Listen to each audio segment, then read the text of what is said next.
আওয়ামী লীগ নিষিদ্ধ হবে কিনা সেটা বিএনপির বিষয় নয়, এমন মন্তব্য করেছেন বিএনপির স্থায়ী কমিটির সদস্য আব্দুল মঈন খান। তিনি বলেন, এটা বিএনপির সিদ্ধান্ত নেওয়ার বিষয় নয়, এটি নির্বাচন কমিশন, সরকার ও যারা নিষিদ্ধ করতে চায় তাদের ঐক্যমত্যের বিষয়। জনগণের সিদ্ধান্ত নেবে কারা নির্বাচন করবে বা কারা করবে না।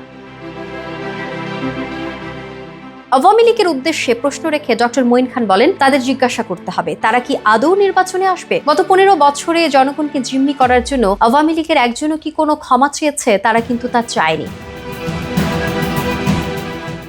মঈন খান বলেন, কেবলমাত্র সুষ্ঠু ও দ্রুত নির্বাচনের মাধ্যমেই গণতান্ত্রিক প্রক্রিয়ায় ফেরা সম্ভব। জনগণের প্রতিনিধিত্ব নির্ধারিত হতে পারে একমাত্র সুষ্ঠু নির্বাচনের মাধ্যমে। নির্বাচনটি যত তাড়াতাড়ি হবে ততই বাংলাদেশের জন্য মঙ্গলজনক হবে। আমরা গণতন্ত্রের উত্তরণ চাই, নির্বাচনের মাধ্যমে একটি গণতান্ত্রিক প্রক্রিয়ায় ফিরে যেতে পারি আমরা। এর আগে 9 মে সকালে যুক্তরাষ্ট্র ভিত্তিক অলাভজনক সংস্থা দ্য কার্টার সেন্টারের 6 সদস্যের প্রতিনিধি দল বিএনপির সঙ্গে বৈঠকে বসে। গুলশানে বিএনপি চেয়ারপারসনের রাজনৈতিক কার্যালয়ে এই বৈঠক অনুষ্ঠিত হয়। বিএনপির পক্ষে আলোচনায় নেতৃত্ব দেন দলটির মহাসচিব মির্জা ফখরুল ইসলাম আলমগীর।